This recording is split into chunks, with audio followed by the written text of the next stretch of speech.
Nah, di sini baik sebelumnya Nanda, Bapak minta Nanda untuk memperkenalkan diri Nanda. Baik, terima kasih Pak.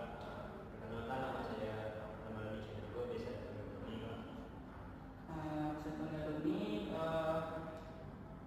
Tujuan Doni datang ke sini untuk melakukan apa?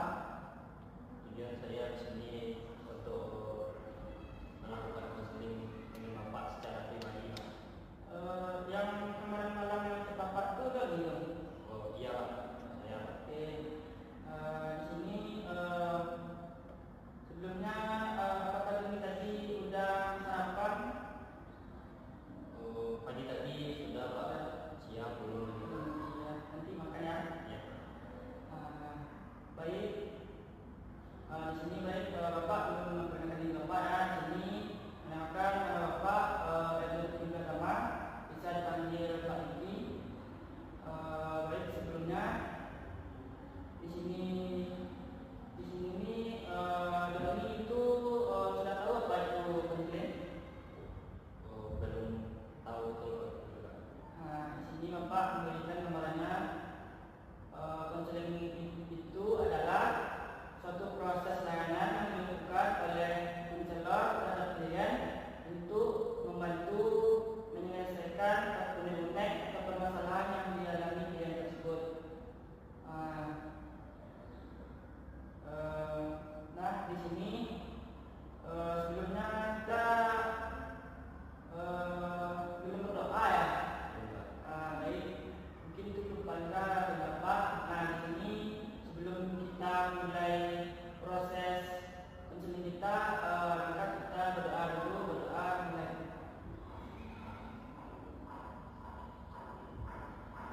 Doa selesai. Nah, Bapak ulang kembali. Di sini Doni sudah pernah melakukan konseling? Belum lagi Pak. Di sini Bapak membantu sedikit menjelaskan, yaitu konseling ini adalah proses layanan yang dilakukan oleh konselor pada klien untuk membantu menyelesaikan unek-unek atau permasalahan yang dialami oleh klien tersebut. Yang dimana dalam proses konseling ini Doni harus lebih terbuka dan tidak ada yang ditutup-tutupi dari Bapak, dan Doni datang ke sini tanpa ada paksaan sedikit pun dari Bapak atau memaksa Doni lah datang ke sini, tetapi dengan hati yang sukarela dari Doni itu sendiri. Nah, di sini Doni tidak perlu takut untuk menceritakan semua permasalahan atau unek yang Doni alami, yang dimana permasalahan yang Doni alami tersebut hanya habis di Bapak, dan Bapak insya Allah tidak akan menyebarkan permasalahan-permasalahan yang Doni alami. Nah, di sini Bapak mau bertanya, permasalahan apa yang menjadi pegangan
dan nggak sekarang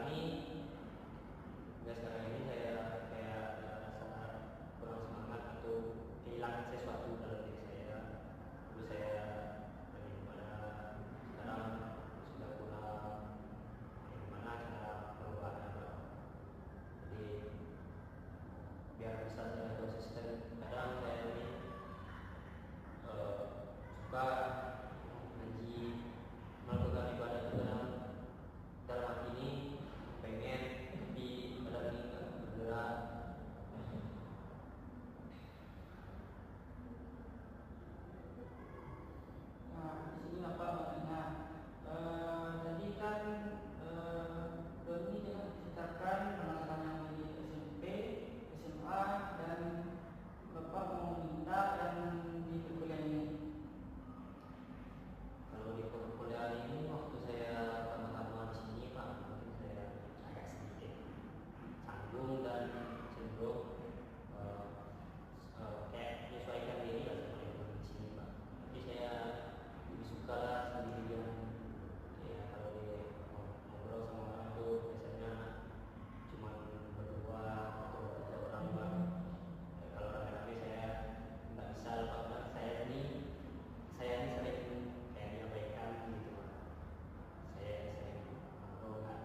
dibandingkan dengan pelajaran. Jadi itu yang membuat kami malas untuk mengikuti pelajaran. Nah, di sini Bapak mau bertanya lagi terkait pertemanan Doni di SMP.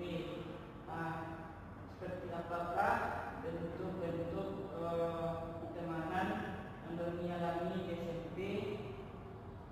Coba rangkaikan ke Pak. Mungkin waktu saya pertama masuk di SMP taman SD Pak, terus kelas 7 saya waktu semester 1 kelas 7 itu namanya 72 76 makanya banyak estetik visual yang lain visual khusus untuk kayak gambar atau menggunakan itu Pak. Saya masuk lokal itu, terus waktu di semester 1 saya sangat rajin, udah sampai ranking 11 sudah lebih baik. Kemudian karena pengaruh teman yang kurang baik di semester 2 dan saya juga tidak bisa mengontrol diri saya, ya dapat saya gabung sama dia, jarang masuk, jarang buat tugas lagi. Di waktu semester 2 itu saya terakhir kemudian saya melakukan hasil lapor terakhir waktu penerimaan lapor itu Pak. Saya ada di situ tinggal di kelas 7 dan saya mengulang lagi kelas 7 Pak. Kemudian di kelas 7 itu saya kayak gitu lagi, saya semester 1 lagi mendapatkan ranking 9.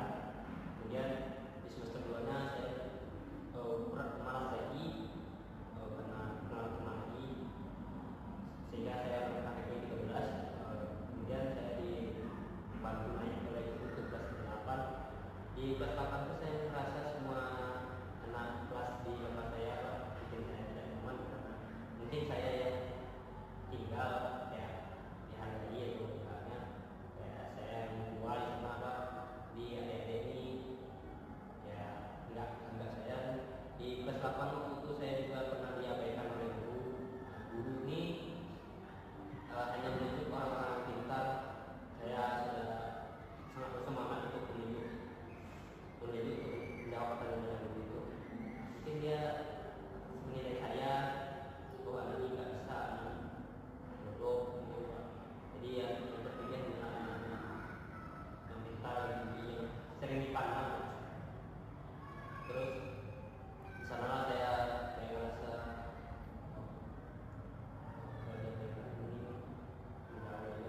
bisa masuk lagi sama guru ini bisa dia jalan dari jelek dan lebih sedikit gitu Pak belajar kita beli saya beli karena beli di situ saya cuma satu yang cuma perjalanan waktu itu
tapi ternyata salah bapak itu saya sendiri aja yang oh ya udah ada yang ngomong tak ada yang ngomong dan ada lagi itu saya sendiri. Sini Bapak bertanya juga. Nah, di sini Doni, Bapak ada sedikit nasihat ke Doni, yang dimana Doni itu harus lebih rajin dan tidak lagi dalam proses belajar dan harus lebih rajin lagi dalam masuk di kelas dalam melakukan proses perkuliahan. Nah, Doni harus lebih teliti lagi dalam bergaul dan memilih teman agar Doni tidak terjerumus lagi ke dalam jalan yang salah.